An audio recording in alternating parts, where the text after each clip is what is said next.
The ride back to the cruise bazaar is a lonely one. This train car smells a little better than the one you rode in on. It isn't great, but at least it doesn't leave you gagging. Still, things are looking up. You've helped Blitz pull himself out of hot water, and with any luck at all, you'll never have to set foot in Dragonkip again. After a long, boring trip, the car rattles to a stop. The door slides open. You're home.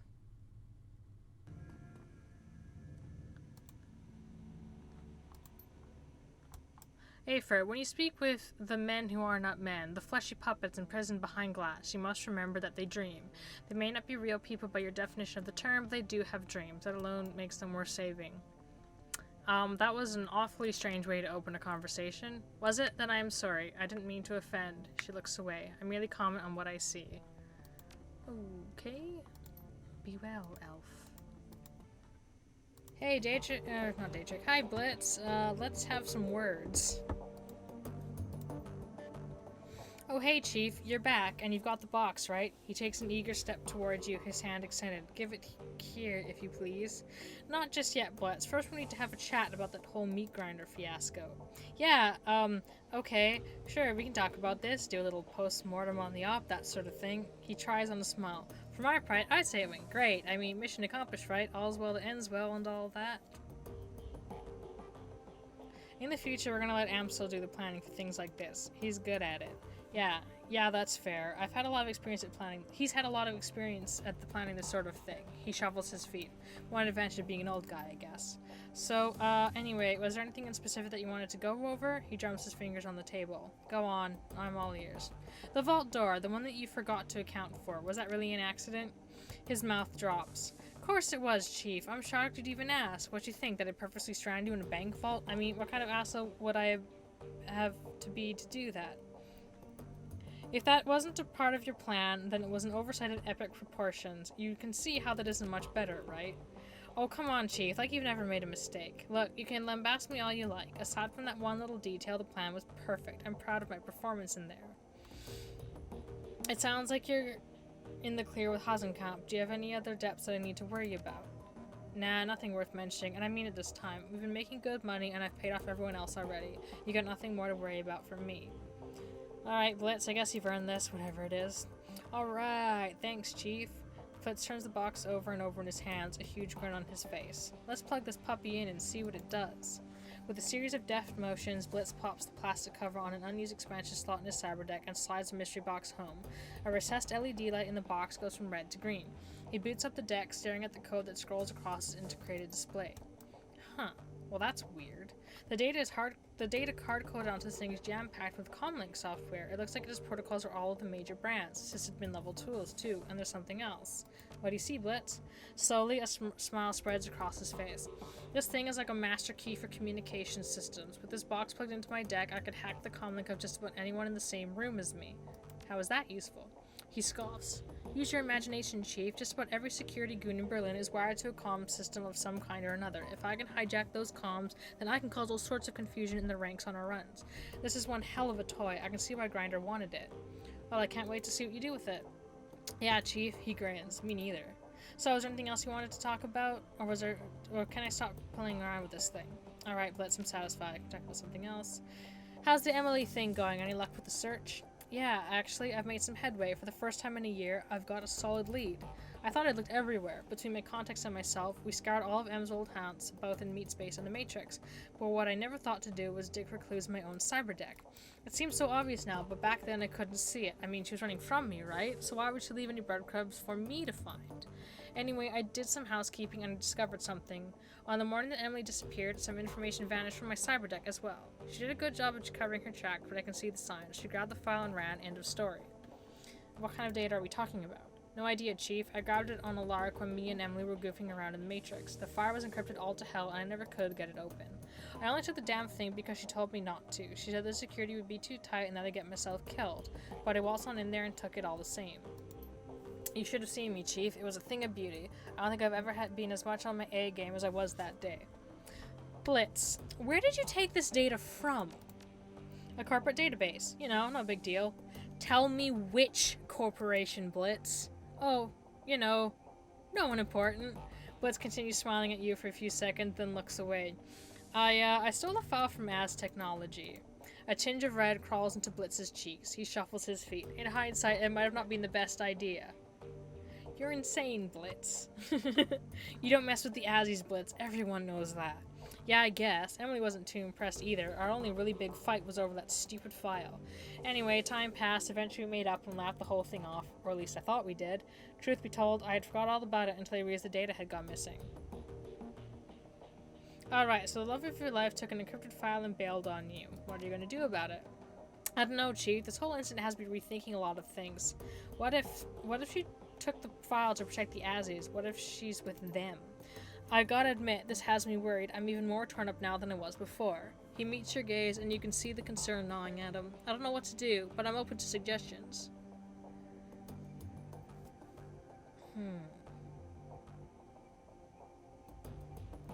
You've got a direction to look in now. If I were you, I'd get back on the Matrix and find her.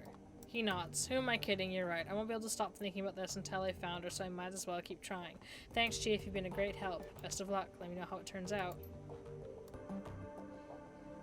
New messages. Nope. Status of the Alice Fund. Shadowrun BBS. Formula 17. So we've all seen this one floating about the tricks. This is some serious stuff. It's got heavy-duty corporate and all over it. Not a lot of players could be behind something like this. Ares or SK or maybe one of the big pharma corps, say Sharing or AGC. Of course, you can never totally discount the Azzies either. Tolstoy, my esteemed colleague, this is indeed a recipe for some top-shelf dreck. Whispers from the shadows say this is sourced straight from the F-state.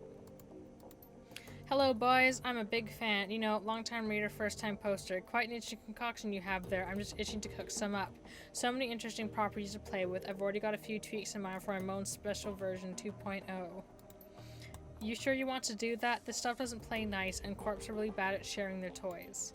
You can, of course, always share their secrets for them, just gotta make sure that you run a little faster than them.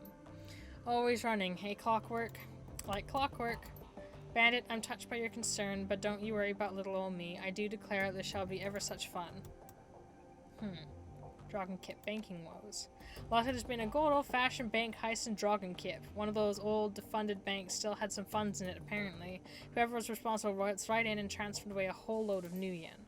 That's not all. A pal of mine had been contracted to do some work for one of the other lending establishments in the area. When he went in to meet with his contact, all he found was a couple of shell casings and a troll-sized pool of blood. Huh, I always assumed that banking was a boring job. Sounds pretty action-packed to me. You've got a break-in, a big score, what looks like a revenge killing, all of that plus a steady paycheck. What more could you want? If you need me, I'll be putting in an application at my nearest savings and loan. Do I have anything to post? Let's go. Come on, microphone. There we go. I forget why I'm down here. Take the van. Wait. What's the van? Harrow's compound. Okay.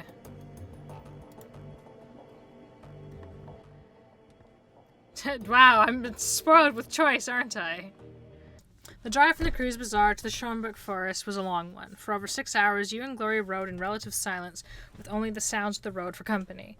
Now you find yourself crouching in the woods, watching, waiting. Off in the distance, the rustic exterior of the first dwell looks curiously warm and inviting, but you know what's waiting inside. The anticipation churns at your guts like a living thing. Eventually, a van pulls out of the compound's driveway and rolls out along a service road before disappearing from view. Glory gives you a nod and begins to scramble forward. Harrow has left the building. It's time for you to make your way inside. The weathered edifice of Fyrstel looms above you, dark and sinister in the chill night air. Despite the horrifying stories told you about the place, something about it feels strangely comforting. In the back of your mind, insidious voices whisper that you could stay here forever. Do you feel it? The lure of this place.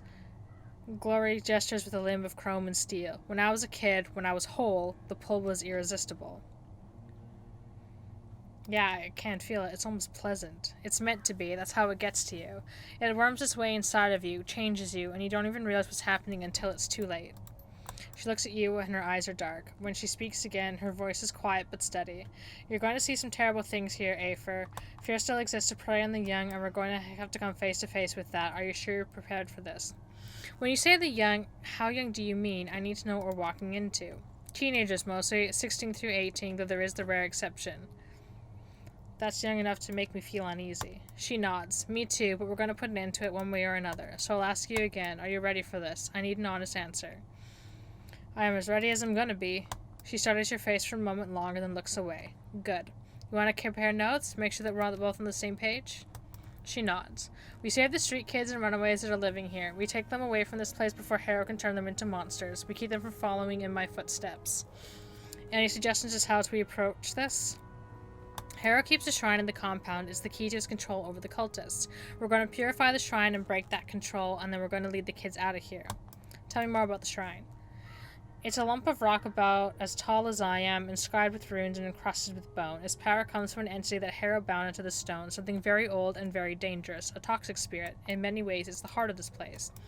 The voices you can hear whispering in the back of your mind, those are the spirit's voices. It saps the will of anyone who sets foot on these grounds. We can't save those kids until the shrine is dealt with. They'll fight us if we try.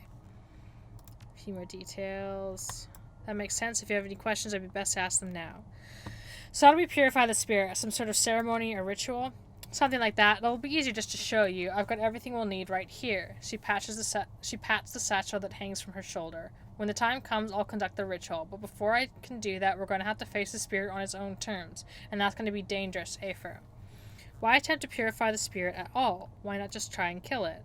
That spirit has its fingers in the minds and auras of every kid in this compound. If we kill it, those kids will get hurt. They might even be killed. We can't take that risk. But if we can cleanse the adversary's corruption from it, it might withdraw from their minds willingly. And then we can get them out of here. Exactly. If the shrine controls the people here, then how do you have anything to feel guilty about? Nothing that you did to Harrow was really your fault. Her face flushes red, and she breaks eye contact with you. I wish that were true, but it isn't. Back before I ran away, Firsto was nothing more than a cult of personality that revolved around Harrow. He didn't need magic help to keep us here. We loved him, and we believed in his message. He created the shrine as an insurance policy. And you think that something has changed and that he started abusing the shrine's power?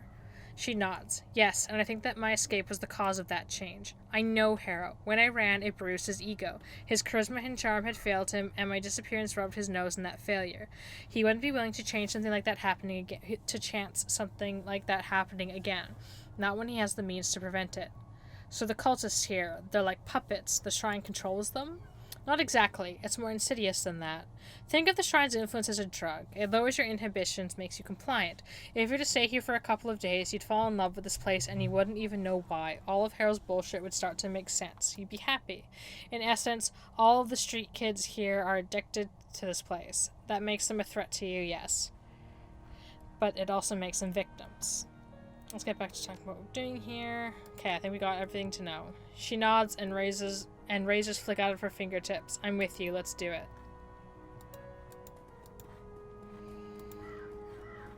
I mean, it looks like a nice little place. Too bad it's full of bullshit.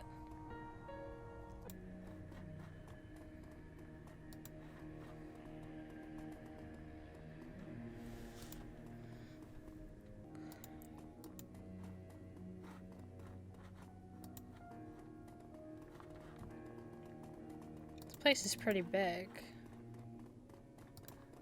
But I'm not seeing anyone, which is interesting.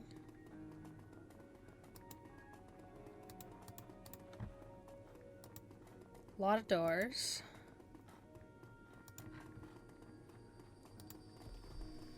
Okay, let's click on this first. Otherwise, I might end up having to fight the kids earlier than I want to. The doorway shimmers with a faint red light. As you approach the door, you can feel a squirming sensation in the back of your skull. Your limbs begin to tingle, then feel heavy. The closer that you get to the doorway, the more of a struggle it is to continue moving forward. It feels as though the strength is being siphoned from your body. Step back. As you step away from the door, the crawling sensation gradually recedes. A moment later, the strength returns to your limbs. Glory stares into the light, frowning. The shrine room is beyond here, but this barrier wasn't here before. Harrow must have boarded the doorway after I ran. How do we get through? The ward is like a lock, there must be a key. Back when I helped Harrow run this place, he and I were the only ones allowed in the shrine room. So we look for whoever has taken my place. That's where the key will be. How will we know who that is? It'll be a girl. Harrow would never take a male as his second. He wouldn't want the competition. And her hair will be fire red. It's sort of an insignia of rank within the cult. A girl with red hair. Got it. Okay. Too bad I don't have that high willpower. You can hear a distant murmuring sound coming from inside the room. Voices, 3, maybe 4 people, all talking amongst themselves. You can't make out what they're saying, but one of the voices sounds desperate. You've heard the tone before. It's the sound of a man pleading for his life. We should keep moving. Whatever's going on in there, we don't want to get involved. It sounds like somebody's in trouble in there. I don't doubt it, but we can't do anything about that right now. The cultists have never been brainwashed by Harrow. Whatever they're doing, they aren't doing it of their own accord. After we purify the shrine, then we can intervene. But if we go in there now, they're going to attack us and we're going to have to kill them. That's not what I came here to do. I'm not leaving without knowing what's going on in that room. You strain your ears to hear what the people in the other room are saying. As you focus, the sounds crystallize and become clear.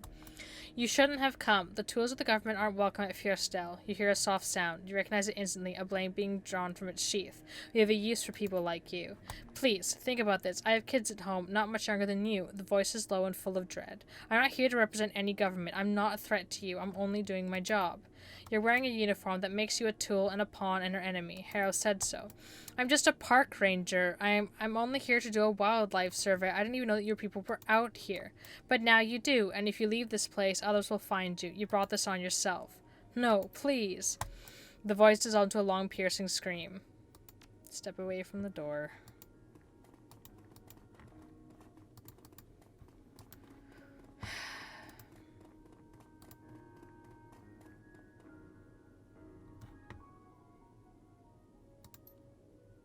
These voices belong to Harrow's acolytes. They'll have some magical training and they like hurting people. You open that door and we're going to have a fight on our hands. Let's keep going.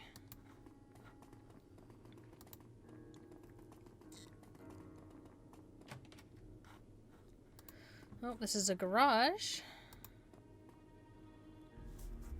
Glory paused at the side of the van. She traces the side of it with a claw. I remember cruising the back alleys of Tübingen looking for kids in need of help. The bait girls, Marta, and the others like her, would offer them money or foods or drugs or sex, whatever it took to get them into the van, and once they piled in, Harrow and I would be waiting to greet them. I remember so many nights like that. She frowns. I remember how much I used to enjoy it. Coming back here shows integrity, Glory. Most runners that I know wouldn't have done what you're doing tonight. Left to my own devices, I probably wouldn't have. You pushed me to do this, to find some semblance of redemption. I owe you for that. You don't owe me anything. She shrugs. Tell yourself whatever you like. We both know the truth. Come on, let's keep moving.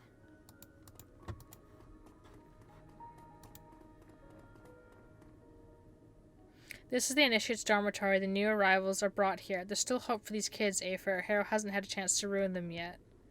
Then we need to stop them before you can. Glory raises a hand, suddenly alert. Wait, listen. Movement in the other room. Listen closely. You strain your ears to listen. Soft voices from the inside of the room come drifting out of a nearby vent. You hear a woman's voice. The sound is crisp and smooth and sweet, and it instantly puts you at ease. Calm now, dear. It's probably nothing. No need to worry yourself. We're so far off the beaten track, we don't get a lot of visitors. Out of the corner of your eye, you can see Glory's back stiffen. She flinches as though she's been stung. Another voice, high-pitched and pleading, an adolescent boy. But what if it is someone? What if the bad people have found us? What if they followed me here and they've come to... The female voice cuts in, soft and comforting. Well then, we'll send them away. You're perfectly safe here. You have to believe that. Don't worry, dear heart. Harrow won't let anyone hurt you. Not here, in this place, not ever again. You hear another boy's voice. This one is deeper. Are you certain, Marta? Positive. Be calm, all of you. As long as you're here with us, nothing bad will ever happen to you. Is that your Marta, Glory? She gives a curt nod. Not mine, Harrow's, but she's the Marta from my story. Yes. What do you want to do? Glory pauses, grits her teeth. Finally, she spits out an answer. If she's still here, she'll be Harrow's number 1, my old position. He had his way with all of us, but he was always sweet on Marta. That means she'll have the key to the shrine room. Maybe we can talk to her, convince her to give us the key. Maybe, but not here and not now. Those kids in there, they'll all die for her. They already love her. That's what she does. We can't risk confronting her in that room. If the situation turns ugly, any one of those kids will happily eat a bullet for her, and that's not what I came here to do. Alright, we came here to save these kids, not get them killed. We'll wait until Marta leaves and follow her. Glory nods her assent. Marta's voice floats back through the vent. Hush now, boys, and get some rest. You've got a big day tomorrow, the biggest days of your lives. You get to meet Harrow. I promise you, after you speak with him, you'll see the whole world in a different way, a better way. The adolescent voice trembles out a response. All right, Marta, have a good night. A lovely musical laugh pours through the vent. You too, dear heart, all of you. You hear the distant sound of a door sliding shut. Glory takes a deep breath, then releases it. The coast is clear. We can handle the initiates. They're a bunch of scared kids. Without Marta there to egg them on, they won't try anything. Let's step away. We don't quite want to go in yet.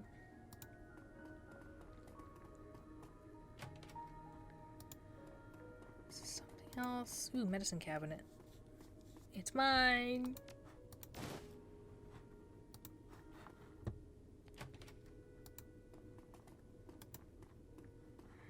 Nothing else in here.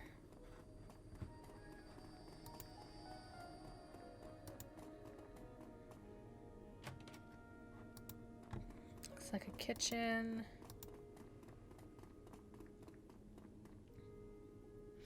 As you open the refrigerator door, a whiff of ammonia sticks in your nostrils. Watery light glints off the door's polished interior. The fridge is stacked full of large plastic bins, all tightly sealed and neatly labeled. It's hard to tell through the opaque plastic, but they appear to be full of meat. Inspect the containers. You pop the lid off a container to take a closer look. The first thing that hits you is the smell. The meat in here is beyond rancid. White mold frosts the sides of the bin, and it's all you can do to keep from gagging. As you rush to put the lid back on, you recognize a familiar shape in the rotten meat. A mangled human hand. Is that what I think it is? Glory's voice is flat. Ritual suppliers. The adversary prefers them aged.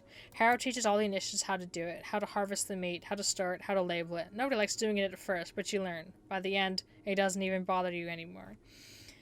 This place is beyond fucked. We need to shut this place down. Rescuing the initiates will put a dent in Harrow's operation for a while. At least they'll be safe. She turns away from you. Come on, let's keep moving.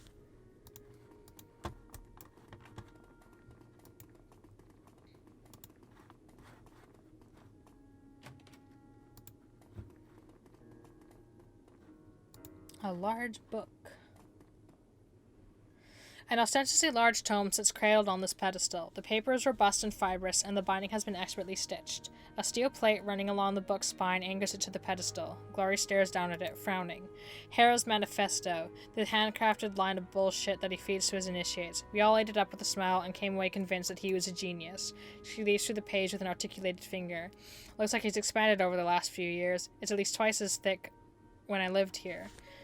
Maybe there's something in it that we can use. I wouldn't want to hang around long enough to find out. This is Harrow's personal library. He used to experiment in here. There were dangerous things in here, sick things. I was never allowed in this room without Harrow. Nobody was. He said that it was for our safety, and I think he was telling the truth. She pauses. I feel uneasy being in here. I don't want to stay any longer than necessary. Whatever Harrow's added to this manifesto, it could be important. I'm going to take a look. Alright, I'll watch your back, but try to be quick. You flip through the early pages of the manifesto, find what looks to be a good place to jump in and start to read. When I first set out on the path to free living, I realized I'd have to rethink all of my earlier assumptions about life. I'd have to question my own values and beliefs, and I need the strength to trust in the answers that came to me. The prospect was daunting, but it was also necessary. The road to true freedom is paved with unanswered questions. After all, you can't learn to be free from a book. The answers won't come from a Bible, an instruction manual, or a code of conduct. If you don't learn that, you'll never break your chains. The path to true freedom is one that each of us must walk on his or her own. What makes life worth living? What in life is truly valuable, and what is the dross that can be burned away? I spent weeks dissecting every aspect of my life to find the answers to these questions. Slowly, agonizingly, I pared down the list until only 4 items remained. Those 4 items became the cornerstones of my new philosophy and the basis for everything that the Fuhrer still stands for. Love. The first cornerstone and the most important. Without love, life is bland and meaningless. Without love, we might as well be machines. Love what you do, love the people around you, but above all, love yourself. Self-determination. The second cornerstone. Each of us must be his or her own shepherd. No more gods and no more kings. Your life is your own. Lash out against anyone or anything that tries to treat you like property. An assault on your freedom is an assault on your whole being, and it must be met with an equally ferocious response. Charity. The third cornerstone. A miserly life is an empty life. If each of us is his or her own master, then nobody should live as a serf. By helping others along the path to enlightenment, so do we enrich our own lives. Passion, the final cornerstone. Complacency is poison. Be wary of it. Ambition is the key to a fulfilling life. Don't settle for what is. If you do, you abandon what could be. You hear a rustling behind you. Glory. Turning, you can see a troubled look on her face. The ominous feeling is getting stronger, Afer. It feels like we're being watched. Continue reading. Leaving through the middle of the book, you find a section dedicated to Harrow's rules of living. Be free. Be free in all things and experience that freedom with your whole being, body, mind, and spirit. Discard the oppressive traditions of modesty and shame that you've been indoctrinated with since birth. The free thinker has no use for them. Your body is a source of pride, of pleasure, and of succor for yourself and for others. Enjoy it and share that freely with those who desire it. Be selfish. Don't enslave yourself to others at the expense of your own happiness. Take what you want and do so unashamedly. Our desires are an important part of what makes us human. Society trains us to hide that part of ourselves from the world, but the free-living person doesn't cower in the shadows. Own your desires and rejoice in them. Selflessness is ultimately dishonest, and dishonesty has no place in a free society. Show reverence. The free-living person understands that the only true governance in this world is the law of nature, and that in nature there is a hierarchy. The rabbit doesn't question the wolf. The mouse does not wonder why it must run from the cat. They do because they must. Their survival depends on it. As it is in nature, so it is in Feuerstelle. Know your place in the food chain and understand the mechanisms by which you can better yourself. You leaf forward and find that there are at least 20 more pages worth of rules. Each is worded vaguely enough to have multiple interpretations. You hear another rustling sound. Glory, moving behind you. She stares down at the rules of living, a look of disgust on her face. Clear, simple rules with a focus on instant gratification. I can see why this would be appealing to a young street kid. She nods. That's what Harrow wrote them for, and he mined an entire library's worth of 60 counterculture essays, new age self-help books, and cult manifestos to do it. There isn't a single original idea in this thing. You couldn't have known that. You were a kid. Glory freezes up. Her shoulders hunch and her eyes narrow. Afer, that ominous feeling is getting closer. There's something in the room with us. I'm sure of it. We need to get out of here now. You keep an eye out. I have to finish this. There might be something in here that we need. The final pages of the manifesto dissolve into semi-cohesive rants about anarchy, social Darwinism, free love, and the horned god. You've seen these kind of things before. Harrow's philosophy is collapsing under its own weight. Unfortunately, none of his cultists seem to have caught on to that fact. Done. The philosophy of Harrow's really starts to break down. Glory lets out a startled cry, cutting your sentence short. Out of the corner of your eye, you see her wheel to face something behind you. All at once, the room fills with a slaughterhouse smell, a smell like blood and bile and feces, the stench of an abattoir. Oop, I just saw it. As you turn, you catch sight of something sliding into the world. It looks like a charred man with a pair of tortured faces where its shoulders should be. The thing burns like a Roman candle, spitting white-hot sparks in a fiery plume. An oily substance runs down between its dangling legs and splatters onto the floor, and where those drips land, they burn. Afer, look out. Fuck. Oof. I have a feeling I fucked myself here. Oh, that didn't take long. The body of the thing that attacked you begins to dissolve at the moment of death. As you watch, its tissues break down into a growing slick of bubbling pitch and rendered fat. What the hell was that? Something from another place. Glory stares at the remains of the creature, now a dark stain in the library's floorboards. Like I said outside, the boundaries between the physical world and the astral space are weak here. Things can come through. A headless abomination just pissed lighter fluid onto the floor and tried to burn us to death. I think that things can come through is underselling it a bit. She shrugs. Semantics. Now can we please get out of here before it happens again? Yeah, good plan. Well, first I want to look at the terminal. Yeah, I can't log in. Okay. Alas, I'm not a decker. Okay, that's it. So we're gonna do this thing. Hopefully I didn't fuck myself over just now.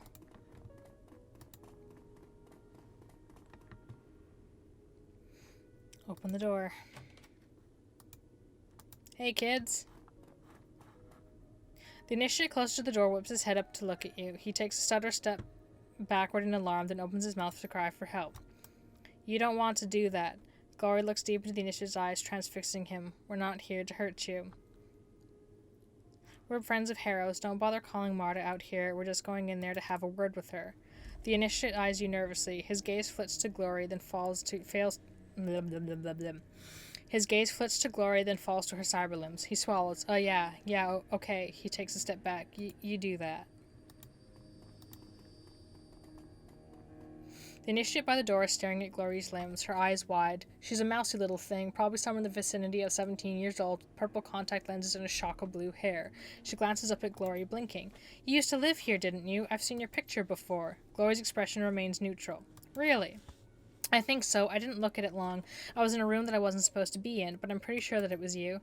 It probably was. You're right. I did live here a long time ago. I was like you back then, a scared kid brought here by Marta for a chance at a new light.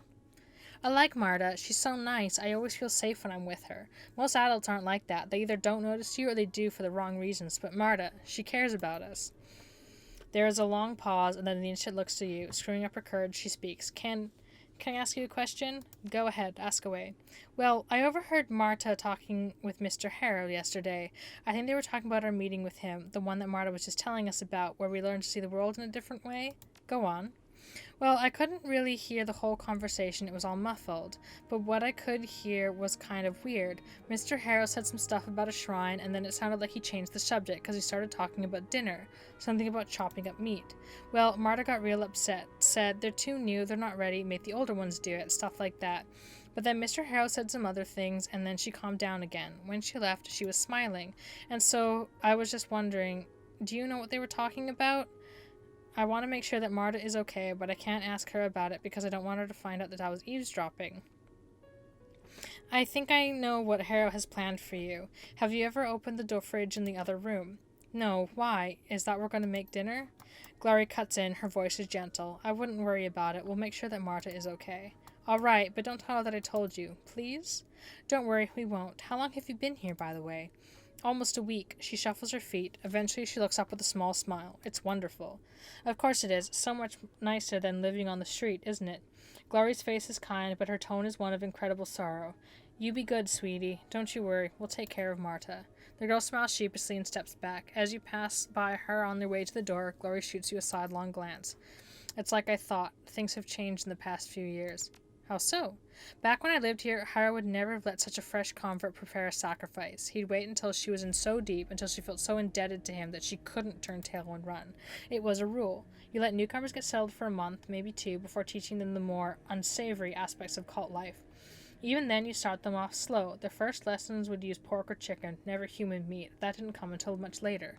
Indoctrinating a new recruit after a week is risky as hell, and he never would have done it when I lived here. The shrine. He's using it to brainwash the initiates faster than he used to. She nods. That's what I'm thinking. Harrow's getting lazy, letting his captive spirit do the heavy lifting for him. So what does it mean for us? I'm still working on that, but I don't think that the shrine is just a tool for Harrow anymore. I think that he relies on it. He's using it as a crutch. She cocks her head slightly, a thoughtful expression on her face. I think that he's let himself become dependent on the damned thing.